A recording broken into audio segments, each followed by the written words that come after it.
नमस्कार प्रेक्षकांनो, आज आपण बघत आहोत ठरलं तर मगचा पुढील भागात काय होणार आहे.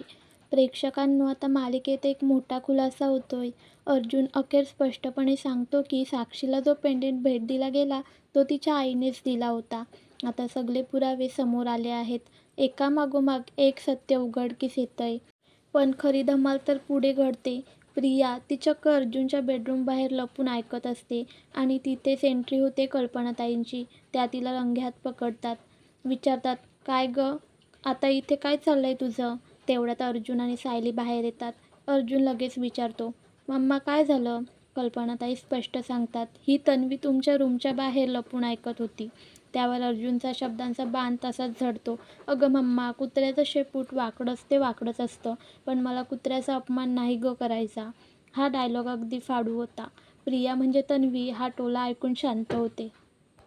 आता हळूहळू सगळं सत्य उलगडत चाललंय. प्रियाचा खरा चेहरा प्रेक्षकांच्या समोर येण्याची वेळ आता लांब नाही.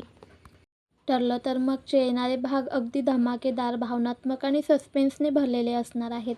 पुढे काय होणार? प्रियाचं खोटं उघडं पडलं की अजून नवं नाटक सुरू होणार? अर्जुन काय निर्णय घेणार? हे जाणून घेण्यासाठी पाहत राहा तुमची आवडती मालिका ठरलं तर मग. आणि हो, चॅनलला सबस्क्राईब करायला विसरू नका, कारण पुढचे भाग अजूनही जास्त खळबळजनक असणार आहेत.